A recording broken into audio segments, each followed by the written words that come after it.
Christian Horner OBE, born November 1973. Happy childhood? Yeah, very much so. Yeah, I grew up in a very happy family. I had an older brother who was the serious one, younger brother who was slightly wild. But it was a very happy childhood. So, first job? My first job was cutting grass. But I'd already started, I'd found the world of go-karting by that stage. So everything was just so focused on going racing. For my 12th birthday, we found this thing in a local paper. And it was an old racing cart, and it was too low to go around the garden. So we ended up going up to a local track at Shennington at the top of Edge Hill, just outside Banbury. And suddenly I discovered you could race these things. And I started in 1986. And then Formula Renault, Formula 3 for a number of years, Formula 3000. I mean, you were definitely on the up. I raced for John Booth in Formula Renault, for Manor Motorsport. I then moved into Formula 3 with Peter Collins' Lotus Junior team.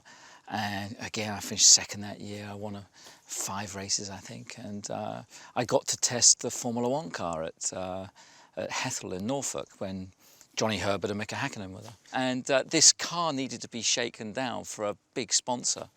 And the guy that was coming to drive the car was a certain Mr. Lawrence Stroll.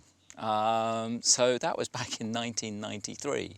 And that was the first time I ever experienced driving a Formula 1 car. Why didn't you make it into F1? Quite simply, I wasn't good enough. I was all right, but there were lots of drivers that were all right. My ability didn't match my ambition. I decided once I got to Formula 3000 level that I've got this amount of sponsorship, I may as well buy a car.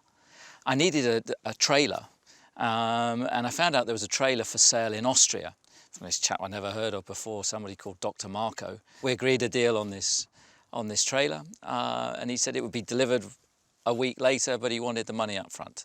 I remember coming back home and I saying to my father, I bought a trailer. He said, well, where is it? I said, it's in Austria. I met this guy with one eye. He seemed like he was quite trustworthy. And he said, you're paying on delivery? I said, no, I paid him all the money now. He said, you idiot, what have you done that for? So the next week I spent sweating that this trailer was going to arrive, and good to his word, sure enough, it arrived. And that was my first dealings with Dr. Helmut Marko. And what an investment that turned out to be. It was the end of 2004 that Red Bull bought Jaguar. They bought Jaguar in November. Dietrich felt that the management setup that there was within Jaguar Racing didn't fit where he wanted to go. He wasn't just going to be a shareholder. He wanted to play an active role in the team and had big ambitions. And Dietrich offered me a 2-year contract. He gave me the chance. I was just 31 years of age. One of the smartest things I think you've done in your career is attract Adrian Newey to the Red Bull team and keep him happy.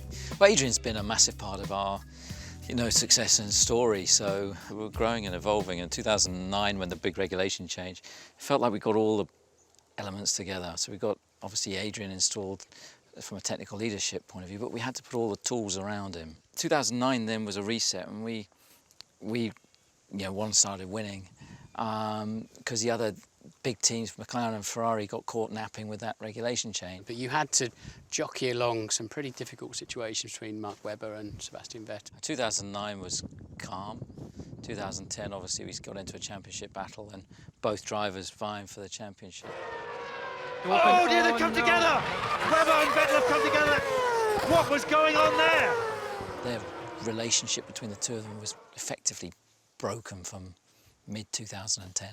Who do you lean on when the going gets tough? Is it for advice? Your dad? You got very close to Bernie as well. Bernie was very good to me. He was very supportive from the moment I came into Formula 1, and I just hit it off with him. He's got a very wicked sense of humour. We just got on to the point that I was his best man at his 3rd wedding. Do you fancy a roll down the road of actually running Formula 1? At the moment, my motivation is to compete, and how I'll feel in 10 years' time or 15 years' time, you need to ask me then.